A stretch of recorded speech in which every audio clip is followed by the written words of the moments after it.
할렐루야!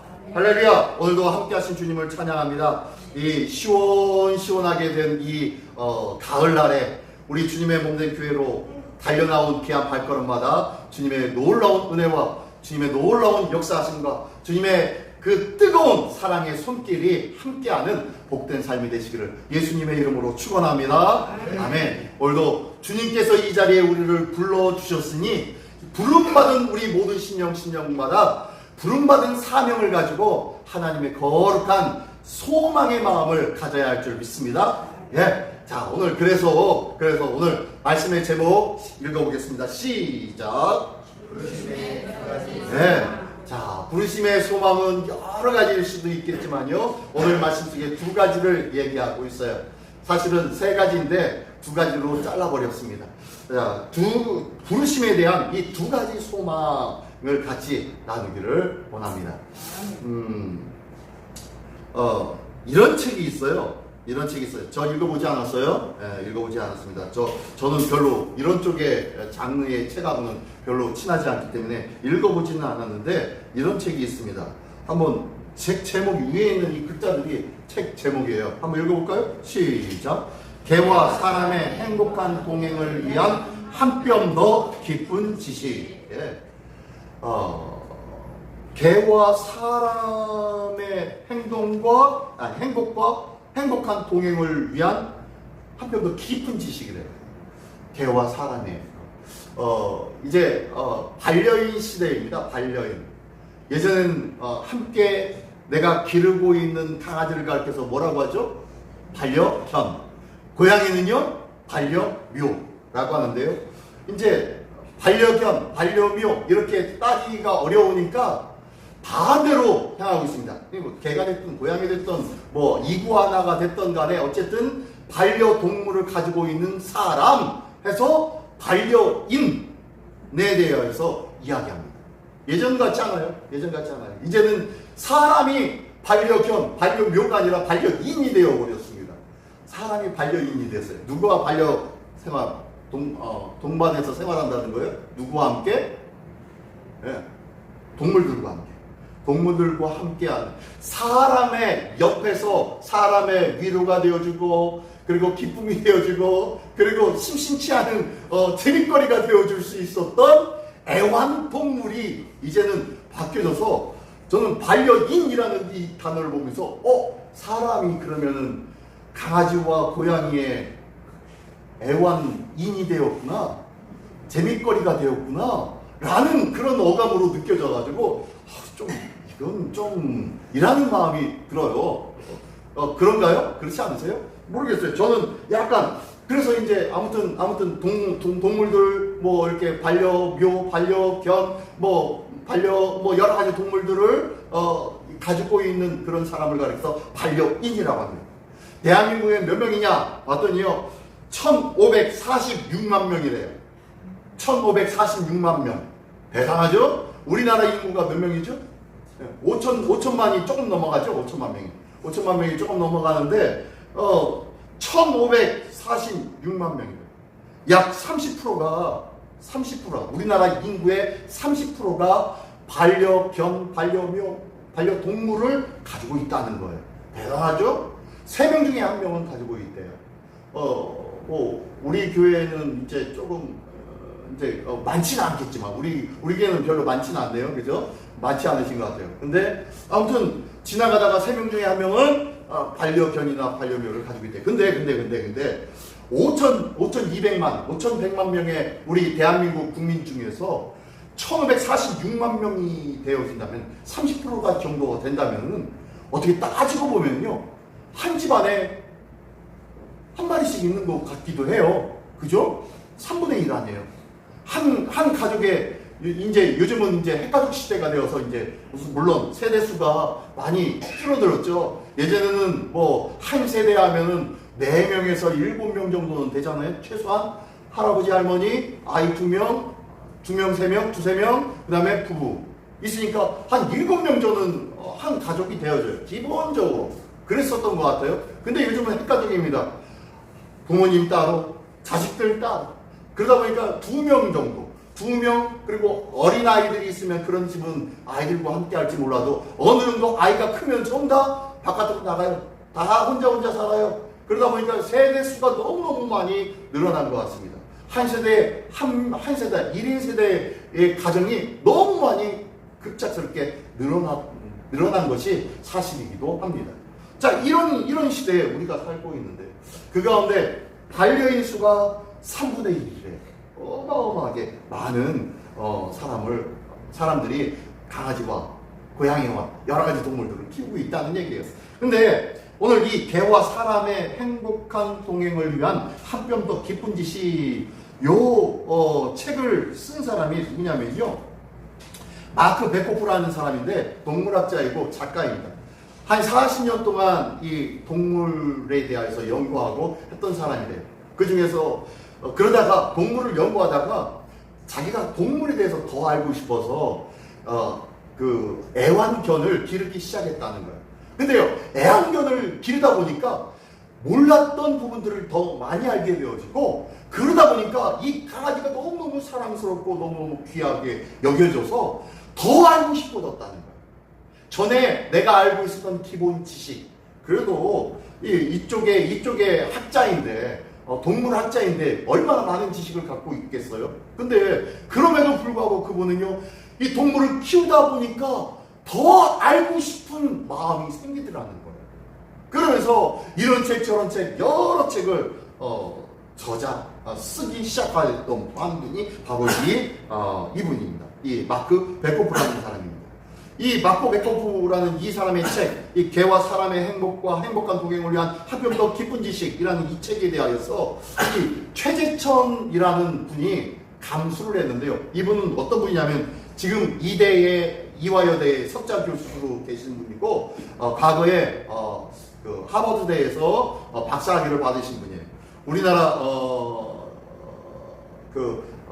코로나 때 이분이 일상회복복지위원회의 위원장으로, 정부 산하에 있었던 그 위원장으로 있었던 분이 바로 이 최재천이라는 분인데, 요 책 아래에 있는 요 분입니다.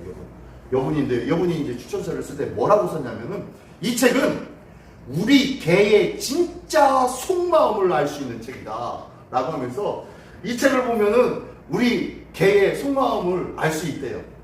아무리 오래되어서도 우리 봉봉이도 그렇고 우리 구름이도 그렇고 속마음 모를 때가 많잖아요. 그죠? 집사님 원사님? 네? 한번 이 책 한번 사보십시오. 이 최재천 교수님이 그러는 거예요. 진짜 강아지의 속마음을 알 수 있는 책이래요. 그 정도로 이 강아지의 마음에 대해서 알고 싶어하는 그런 마음들이 사람들에게는 있다 없다? 있다는 거예요. 생겼다는 거예요. 그리고 이 책의 저자는 이렇게 얘기합니다. 이 책의 저자는 이렇게 얘기하는데요. 한번 좀 긴데, 좀 길지만 한번 읽어볼까요? 잘 안 보이시더라도 보이시는 분 한번 큰 목소리로 한번 읽어보겠습니다. 시작. 반려인이 되니 개에 대해 더 많이 알고 있어야겠다는 생각이 들었고, 절로 그러고 싶어졌다. 나를 믿고 따르며 나만 바라보고 있는 강아지를 보고 있노라면 너무나 신비롭고 사랑스러운 생명체와 마주하고 있다는 생각이 들고는 했다. 그리고 그런 존재인 강아지를 보다 더 알고 싶고 이해하고 싶은 마음이 절로 생겨났다. 함께하는 시간이 점점 길어질수록 알게 모르게 더 많은 것들을 나누며 교감하게 되었지만 여전히 잘 모르겠고 궁금한 것들이 남아있었기 때문이다 라고 하면서 이 책의 앞에 써놓은 거예요. 이 책을 쓴 이유가 그렇다는 거예요. 그러면서 이 책을 이 책은 강아지를 데리고 공원에 한 바퀴 이렇게 돌잖아요. 돌면서 그때 만나는 다른 강아지들과 내 강아지가 어떻게 교화하는지, 그리고 그 주인들은 어떻게 이 강아지를 어떻게 하는지, 이런 이야기들로 통하여서 강아지의 속마음을 이렇게 써놨다고 그래요. 그러면서 내가 이 강아지를 기르면서 더 알고 싶어졌다 라고 고백하는 것이 이 마크 베코프의 고백이고 이 책의 내용입니다. 근데 가만히 생각해 보면은 이분은 결혼 안 했나? 자녀가 없나? 라는 생각이 들어요.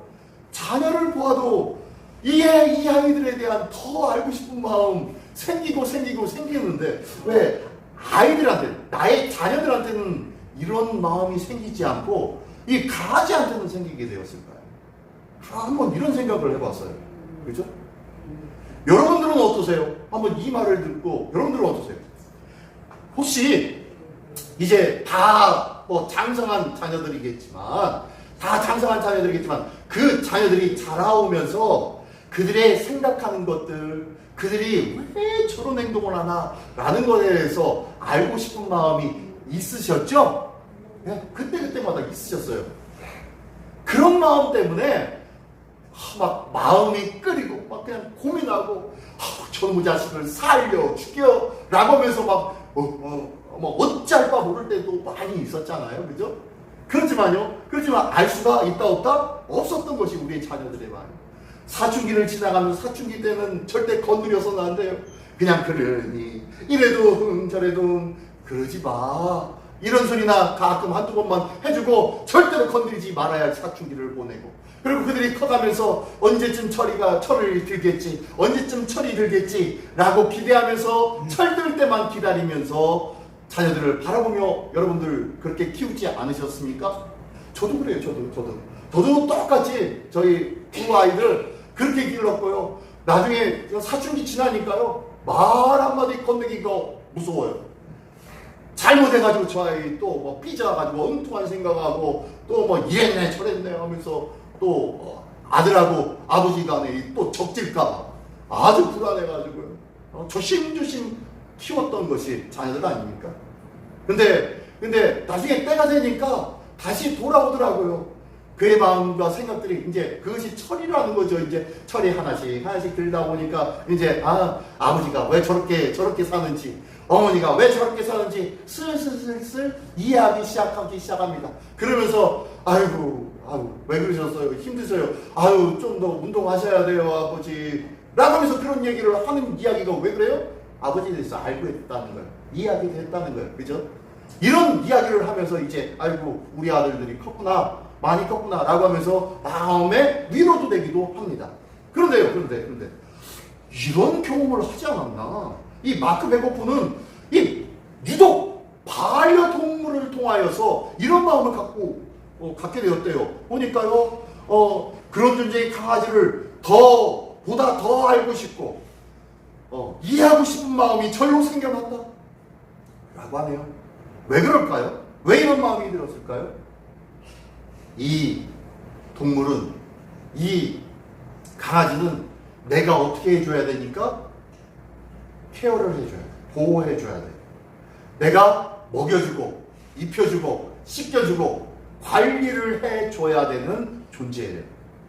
그러다 보니까 관리라는 것은요, 마음이 없어서는 안 돼요. 그죠? 마음 없이 관리할 수가 없어요. 관리를 하다 보면은 마음이 생겨요. 아이고, 이런 거, 미운 거, 싫은 거, 짜증나는 거 해도요, 나중에 관리하다 보면은요, 그게 마음이 새겨지고, 그리고 아이고 어쩌 하면서 긍휼의 마음도 생기게 되어지고, 그러다 보면 사랑하게 되어지고 더 위하게 되어지는 것이 우리의 마음 아니겠습니까? 그죠? 내가 자꾸 관리하고 자꾸 접촉하고 관계를 하면 할수록 그 마음이 깊어진다, 멀어진다? 깊어지는 거예요. 그죠? 자꾸 끊임없이 관계를 하니까 말도 안 통하는 개와도 친밀감이 생겨지고 더 마음을 쏟게 되어지고, 어떤 때는 자식보다 개가 낫다라고 여겨질 때도 생기잖아요. 그죠? 그런 마음이 들기도 하잖아요. 여러분들에게는 어떤 때 누구에게 이런 마음이 생겨납니까? 어떻게 보면 그 여자분들은 되게 이런 마음이 애완견이나 애완묘, 강아지나 고양이 없어도 생기는 마음이 나중에는 생긴다고 그래요. 언제 생기냐고 그랬더니, 이 남편이 이제 직장 그만두고 집에 와가지고 그냥 벅벅하니 멍하니 TV나 쳐다보고 있고 신문이나 쳐다보고 있고 이런 모습을 볼 때마다 애처로운 마음이 생긴대요. 그래서 아이고 예전에 88할 때는 그렇게 나를 구박하고 그렇게 나한테 뭐라고 하더니 이제 희말이 없고 매갈이 없이 아이고 불쌍하네 라고 하면서 아내가 남편을 쳐다본다고 그럽니다. 그런가요? 제가 여자가 아니니까 모르지만 강아지의 반려인이었던 이 작가의 마음으로는 그런 마음이 드는 거예요. 지금 내가 자꾸 함께하고 관계하고 쳐다보고 있으니까, 바라보고 있으니까 위하고 싶은 마음, 안타까운 마음, 도와주고 싶은 마음, 그런 마음들이 생기는 것 아니겠습니까? 그죠? 이런 마음들이 바로 반려인의 마음이 아닌가 싶어요. 근데 이와 똑같이 우리의 신앙도 똑같은 것 같아요. 지지난주에 이 부르심에 대해서 설명했어요. 부르심에는 세 가지 이유가 있다고 지지난주에 설명했어요. 첫 번째는 부르신 이유, 첫 번째 누구를 불렀어요? 예, 부르신 자를 불러서 구원시켰다는 거. 두 번째는요, 이 구원받은 자를 어떻게 해요? 사명을 주셨다는 거예요. 성도에게 사명 줘.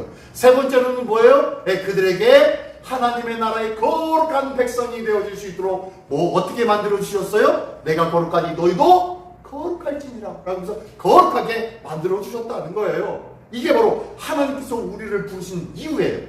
그러면은 이 부르심에 합당한 삶, 그러면 우리는 어떻게 살아야 되느냐라고 하면서 지난주에 말씀했어요.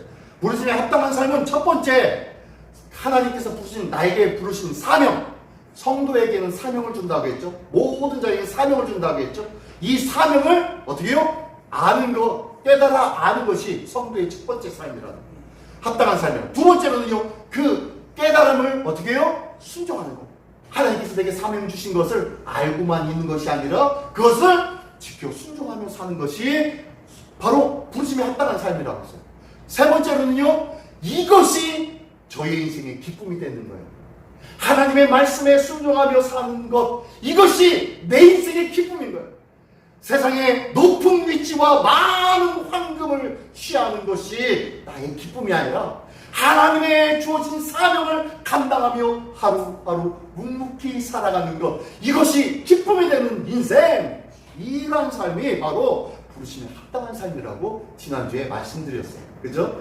근데 오늘은 이 부르심엔 두 가지 소망이 있다고 그랬어요. 두 가지 소망이 있는데 오늘 본문의 말씀 다시 한번 볼게요. 우리 본문의 말씀을 이렇게 보면은 내가 기도할 때 기억하며 너희로 말미암아 감사하기를 그치지 아니하고 하면서 사도 바울이 이 에베소 교인들에게 편지하기를 내가 너희를 위해서 늘 기도하고 있어, 감사하고 있어 라고 하면서 시작합니다. 그래서 17절 18절에는 뭐라고 말씀하냐면은 우리 주 예수 그리스도 하나님 영광의 아버지께서 지혜와 계시의 영을 너희에게 주사 하나님을 알게 하시고, 첫 번째는 하나님을 우리가 알 수 있도록 누구를 주셨다? 누구를 보내주셨다? 성령님, 지혜와 계시의 영을 보내어 주셨다라고 말씀하셨어요. 그래서 지혜와 계시의 영을 통해서 누구를 알게 만들었다고요? 하나님을 알게 만들어 주셨대요. 우리 여기 계신 분들은 다 하나님을 아는 분인 줄 믿습니다. 네, 하나님을 아는 분. 내가 하나님을 안다는 것은 내 안에 누가 계시다? 성령님이 계시다는 거예요. 자, 근데요 18절은 또 이렇게 말씀하십니다. 너희 마음에 눈을 밝히사, 자, 그 성령님이 함께 하심으로 말미암아 내 마음에 뭐가 밝혀져요? 눈이 밝혀졌대요. 내 마음의 눈이 밝혀져서 그 부르심의 소망이 무엇이며 성도 안에서 그 기업의 영광의 풍성함이 무엇이며 라고 하면서 말씀하고 있어요. 첫 번째는 부르심의 소망이 무엇인지 눈을 밝혀서 알게 해주셨다는 거예요. 두 번째로는 기업의 영광의 풍성함이 무엇인지 알게 해주셨대요. 세 번째는 19절에 그의 힘의 위력으로 역사하심을 따라 믿는 우리에게 베푸신 능력의 지극히 크심이 어떠한 것인지를 우리에게 알려주셨다는 거예요. 다시 한번 얘기하면요, 하나님께서 우리에게 소망이 무엇인지를 알려줬대요. 부르심의 소망. 다시 한번 얘기하면 오늘 제목이 뭐예요? 부르심의 두 가지 소망이에요. 하나님께서 우리에게 부르심의 소망의 마음을 주셨는데 여기에 속해서 그 다음에 나오는 것이 뭐냐면은 기업의 영광의 풍성함이 무엇인지 알기를 원하셨다는 거예요. 자, 보겠습니다.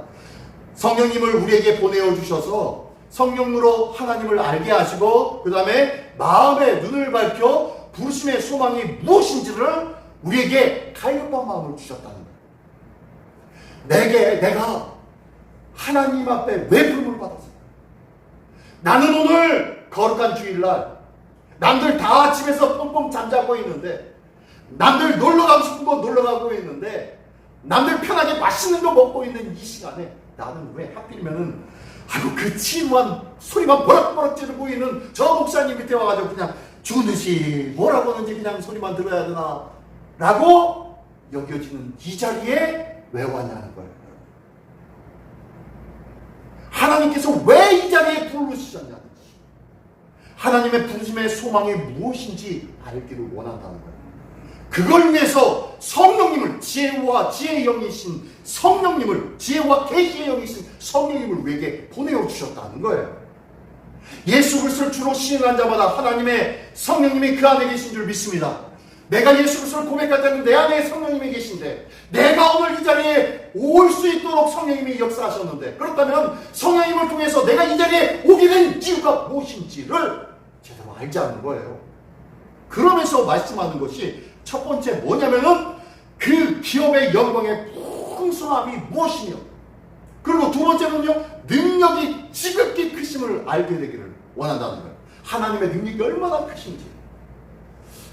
그 기업, 첫 번째, 그 기업의 영광의 풍성함이 무엇이며? 라고 했는데요. 말이 조금 어려워요. 그죠? 우리 성경님. 그 기업의 영광의 풍성함이 무엇이며? 한마디로 뭐냐면요. 하나님의 기업이 있는데, 이 기업을 너에게 주었어, 하나님께서. 그러면 이 기업이 어떠한 기업인지를 너희가 알아야 되지 않겠어? 라는 얘기예요. 하나님께서 주신 기업이 얼마나 크고 얼마나 대단한 것인지를 너희가 좀 알았으면 좋겠어 라고 하는 것이 첫 번째 말씀입니다. 첫 번째 소명인 거예요. 우리에게 부르심을 받은 소명이 하나님께서 주신 하나님의 기업이 얼마나 클까, 내게 약속하신 기업이 얼마나 클까 라는 것을 제대로 알자는 거예요. 여기 보니까요, 그 기업의 영광의 풍성함을 무엇이며 라고 했는데, 그 기업이 뭡니까? 기업이 뭘까요? 기업하면은요, 항상 우리는 찬송가로 돌아가셔야 돼요. 우리의 익숙한 찬양이 있잖아요. 익숙한 찬양. 어떤 찬양이요? 나의 영원하신 기업 생명보다 귀하다. 여기서 기업이 누구예요? 뭐예요? 네, 예수 그리스도 하나님이 기업이에요. 우리의 기업은요, 기업이라는 것이 뭡니까? 기업이라는 것이 어떤 일을 하는 것 아닙니까? 일을 하는 거. 근데 일을 왜 합니까? 먹고 살라고 일하는 곳, 그것이 기업 아니에요? 내가 무언가 열심히 일하는 이유는 뭐예요? 먹고 살기 위해서. 네가 밭에서 땀을 흘려야 네가 먹을 것을 얻을 것이다 라고 하나님이 아담에게도 말씀하셨어요. 그죠? 그러면서 밭에 나가서 일을 하래요. 왜? 뭐 하려고요? 먹고 살기 하기. 그 전에 에덴 동산에 있을 때는요, 아담이 일을 했습니까? 안 했습니까? 안 했어요. 왜요? 먹을 것이 지천에 깔려 있잖아요. 지천에 먹을 것이 깔려 있잖아요. 왜요? 그곳이 뭐 하는 곳이기 때문에? 하나님의 동산이기 때문에. 하나님의 함께 하시는 그곳이기 때문에 특별히 일할 필요가 없었어요. 그가 일할 거는요, 하나님께서 뭐라 말씀하시는지 그 말씀을 듣고 그 말씀대로 행하는 것, 이거밖에 없었어요. 내가 먹고 사는 것을 위해서 일할 필요가 있다 없다? 없었어요. 그런데 죄를 범하고 난 다음에 그때부터는요, 내가 먹고 살아가야 할 것 때문에 일을 하게 되어졌어요. 그게 기업이 되어버린 거예요. 근데 여기 보니까 그 기업의 영광, 하나님이 예수 그리스도가 나의 기업이 된다라는 것은 무엇입니까? 네.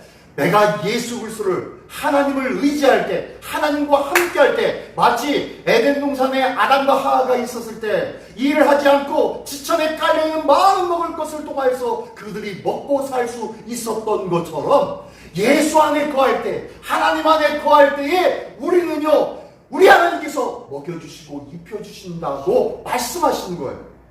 그래서 우리는요, 믿음으로 사는 사람들입니다. 그죠? 믿음으로 사는 사람, 믿음으로 사는 자는 뭐요? 하늘 위로 받겠네라고 하면서 믿음으로 사는 자는 하늘 위로를 받으며 하나님께서 채워주시고 인도하여 주시는 삶을 산다고 말씀하는 거예요. 이게 바로 우리가 누리고 우리가 함께하는 기업일 거예요. 나는 이 하나님의 기업인 이곳에 사장인 거예요. 사장. 나의 영원한 기업이 되어지는 하나님, 그 하나님 나라의 사장이에요. 그래서 하나님께서 어떤 방침으로 이 회사가 설립되어졌는지, 설립주는 우리 하나님 아니십니까?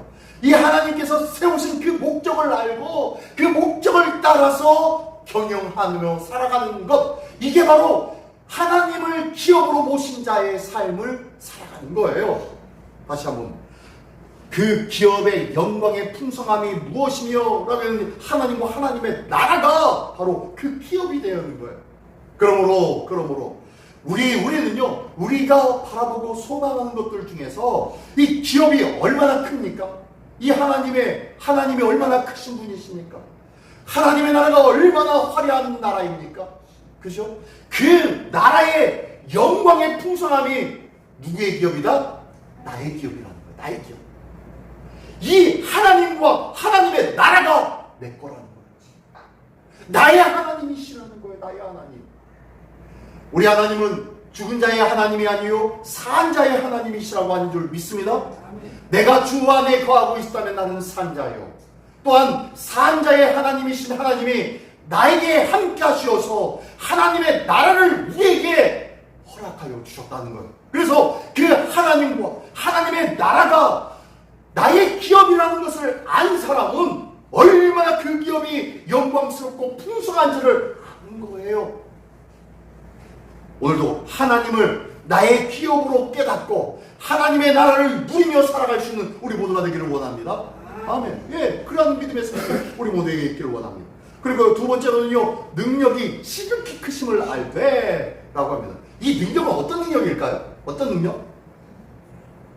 어떤 능력? 돌이 변하여 떡방귀로 만드는 능력? 그리고 그 바다를 갈라서, 홍해를 갈라서 길을 내신 능력? 만나와 내추럴을 허락하신 능력? 예, 그런 능력일 수도 있겠지요. 근데요, 하나님의 능력은 그런 능력에 국한되어지지 않습니다. 하나님의 능력은, 여기서 나오는 능력은 어떤 능력이에요? 어떤 능력? 시작! 창조와 부활입니다. 하나님의 능력은요, 우리의 필요를 따라 상황에 따라서 상황을 바꾸시고 역사하시고 새로운 일들을 보여주는 것, 이런 능력에 국한되어 있지 아니하다는 거예요. 하나님의 능력은요, 이것들은 능력이라고 얘기도 할 수 없다는 거예요. 왜요? 하나님은 이 온당과 만물을 창조하신 창조주 하나님이시기 때문에.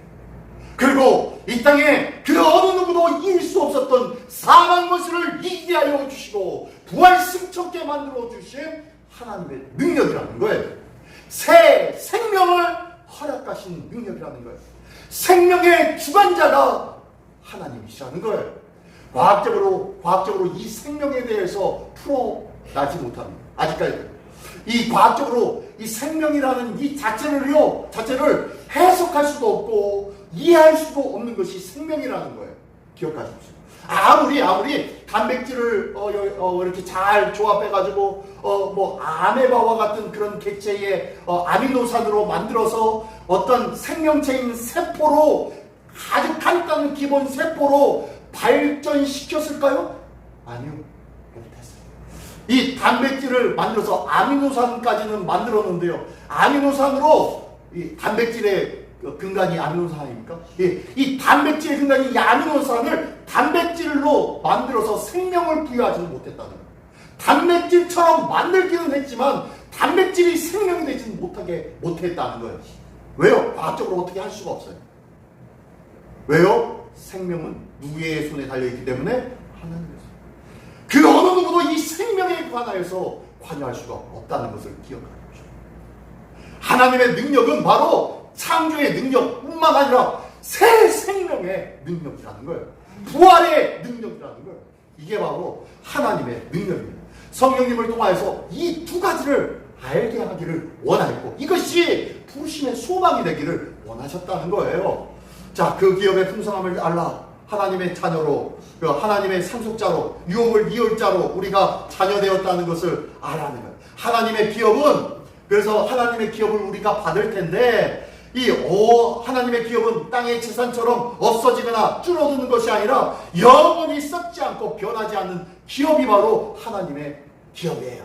하나님의 나라, 하나님 당신 자체가 우리의 기업이 된다는 거예요. 베드로전서 1장 4절에는 말씀하고 계십니다. 썩지 않고 더럽지 않고 쇠하지 아니하는 유업을 있게 하시나니 라고 하면서 썩지 않고 더럽지 않고 쇠하지 않는 하나님의 유업을 우리에게 주시기를 원하신다는 거예요. 우리 하나님은 우리에게 영원한 것을 주기를 원하십니다. 세상에 불 속에서 다 태워져 사라져버릴 그러한 것들을 주시는 하나님이 아니라 영원한 것, 쇠하지 아니하는 것, 곰팡이와 녹이 슬지 않는 것, 그 영원한 것을 주시기를 원하시는 하나님이심을 믿으시기 바랍니다. 그 하나님의 풍성한 사랑을 기억하고 믿는 우리 모두가 되시기를 바랍니다. 그리고 두 번째로는요, 능력의 지극히 크심을 알아야 된다는 거예요. 아까 말씀드린 대로 하나님의 능력은 힘이 세다, 약하다, 뭐 이런 것으로 측정하는 그런 차원의 문제가 아니라는 거예요. 하나님의 능력은 창조와 부활의 능력이 바로 하나님의 능력이라는 것을 기억하기를 원합니다. 자, 이거 아시나요? 이게 어디 모습 같습니까? 어느 사진 같아요? 힌트! 1945년 8월 달에 있었던 일입니다. 이게 어떤 모습일까요? 네. 일본 히로시마 나가사키에 회복단이 떨어졌습니다. 그리고 여기에서 이로 인하여서 1945명이 사망했대요. 1945명이 사망했대요. 근데요, 이 원자폭탄이 떨어진 곳, 거기에서 약 1km 정도 떨어진 곳에 지금 요 건물이 있는 거예요. 나머지는 전부 다 쑥대밭이 됐습니다. 완전히 핵폭탄으로 인해서 싹 쓰러져 가버려요. 근데 요 건물이 하나 나온 거예요. 이 건물이 뭘까요? 딱 보니까 뭐 같아요? 뭐 같아요? 교회예요. 이곳에 폭탄이 떨어진 곳 1km 떨어진 곳에 이 교회가 있었는데 나머지는 완전히 평지 작업이 된 것처럼 사라져 버렸는데요. 이 성당만 딱 남은 거예요. 근데요, 이 성당에 4명의 사제가 있었는데 예수의 수도사 4명이 있었는데 4명이 2명은 기도하고 1명은 저쪽에서 커피 마시고 1명은 밖에 나가가지고 청소할까 하면서 청소함에 가가지고 청소도구를 찾고 있었던 그때에 원자폭탄이 터진 거예요. 그런 가운데 터졌는데 이상하게 한번 보십시오. 여기 잘 안 보이실 거예요. 제가 동그라미를 쳤는데 여기인 거 좀 보이세요? 다시요. 여기 보니까 뭐 이상한 거 하나 뭐 세워졌죠? 길가에. 여기에 4명의 수도사예요. 4명의 수도사가 살아서 나온 거예요. 지금 그 사진이 어떻게 이렇게 찍혔는지 모르겠어요.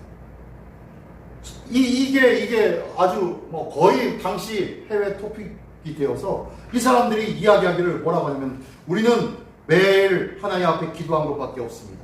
모든 것은 하나님이 우리를 지켜주셨다는 것뿐입니다. 이 원자폭탄이 떨어졌는데도 원자폭탄에 의하여서 그 어떤 것도 해함을 당하지 않았다. 그냥 이 건물에 지붕만 날아갔어요.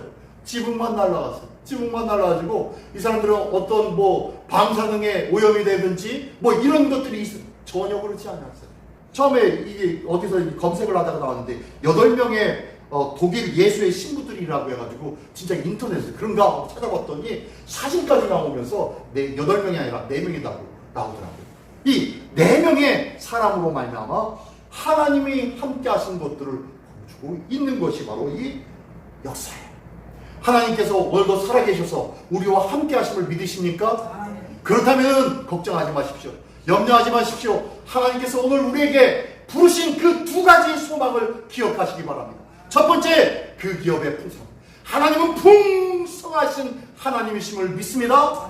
두 번째로, 하나님은 능력이 크신 하나님이셔서 창조주 하나님의 능력, 부활의 능력, 생명의 능력을 갖고 계신 하나님이심을 믿으시기 바랍니다. 그래서 우리가 죽어도 살겠고 사람이 있는 영원히 죽지 아니하리라, 이것을 네가 믿느냐라고 예수님이 말씀하신 것처럼 하나님의 능력은요, 생명을 주관하시는 분이시기에 염려와 걱정할 필요가 있다 없다? 없다는 거예요. 우리 부르심의 두 가지 소망, 하나님은 크신 하나님이시요 하나님은 능력이 많으신 하나님이시다.